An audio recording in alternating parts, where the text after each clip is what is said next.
नमस्कार शेतकरी बंधूंनो, तुमचे स्वागत आहे आपल्या नवीन व्हिडिओमध्ये. आणि मित्रांनो, जेव्हापासून कापूस सोयाबीन अनुदान हेक्टरी 5,000 रुपये मिळणार अशी घोषणा झालेली आहे, तेव्हापासूनच शेतकऱ्यांना याविषयी खूप कुतूहल आहे. आणि नेमके हे पैसे मिळवण्याकरता शेतकऱ्यांना कोणती प्रक्रिया करावी लागणार आणि हे पैसे कोणत्या खात्यात म्हणजेच कोणत्या प्रक्रियेने शेतकऱ्यांच्या बँक खात्यात येणार याविषयी देखील शेतकऱ्यांना खूप मोठे प्रश्न पडलेले होते. आणि मित्रांनो, आताच काही दिवसापूर्वी हे पैसे मिळवण्यासाठी आपल्या खात्याची म्हणजेच महाडीबीटी कारगिरी या वेबसाईटवर जाऊन आपली ई-KYC करावी लागणार अशी देखील सूचना देण्यात आलेली होती.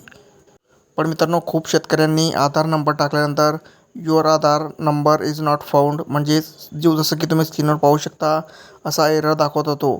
पण मित्रांनो, आता ही अट शेतकऱ्यांना म्हणजेच पुढील शेतकऱ्यांना करण्याची गरज नाही. तर मग शेतकरी मित्रांनो, ते कोणते शेतकरी आहेत ज्यांना ही अट म्हणजेच ई-KYC करण्याची गरज नाही याची सविस्तर माहिती आपण या व्हिडिओमध्ये पाहणार आहोत. पण तत्पूर्वी जर तुम्ही आपल्या चॅनलवर नवीन असाल तर लगेच चॅनलला सबस्क्राईब करून टाका आणि बेल आयकॉनला प्रेस करणे विसरू नका.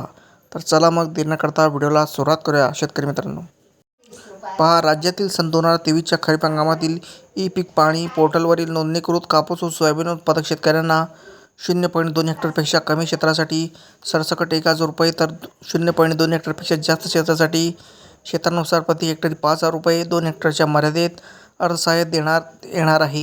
याचबरोबर ज्या शेतकऱ्यांनी 7/12 उतार्यावर कापूस सोयाबीनची नोंद आहे, वनपट्टीधारक शेतकरी, ज्या शेतकऱ्यांनी गावातील भूम अभिलेख संगणकीकरण झाले नाही अशा गावातील कापूस व सोयाबीन उत्पादक शेतकरी यांना हा लाभ देण्यात येणार आहे.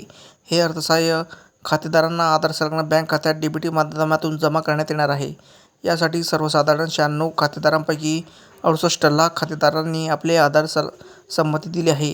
यापैकी नमो शेतकरी महासन्मान निधी योजनेत 48.68 लाख आधार क्रमांक जुळणी आहेत. त्याची ई-KYC म्हणजेच कापूस सोयाबीन अनुदान ई-KYC करण्याची आवश्यकता नाही. तर मग मित्रांनो, जर तुम्हाला PM किसान सन्मान निधी किंवा नमो शेतकरी सन्मान निधी योजनेअंतर्गत 2,000 रुपये मिळत असतील तर तुम्हाला कोणती ई-KYC करण्याची आवश्यकता नाही. हे पैसे सरळ तुमच्या बँक खात्यात म्हणजेच तुमच्या आधार लिंक असलेल्या बँक खात्यात जमा होणार आहे.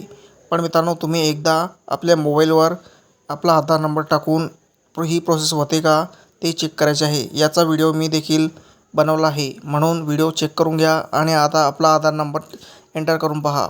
आणि जर ही process your Aadhaar number does not exist असं सांगत असेल किंवा तुम्हाला PM किसान सन्मान निधी अथवा नमो शेतकरी सन्मान निधी योजना ह्या दोन योजनेपैकी कोणत्याही एका योजनेचा लाभ मिळत असेल तर तुम्हाला कोणतीही ई-KYC करण्याची आवश्यकता नाही, याची तुम्ही नोंद घ्यावी.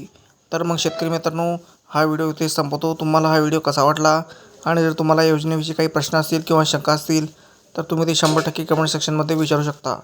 तर मग मित्रांनो, भेटूया पुढील व्हिडिओमध्ये अशाच नवीन टॉपिकसोबत.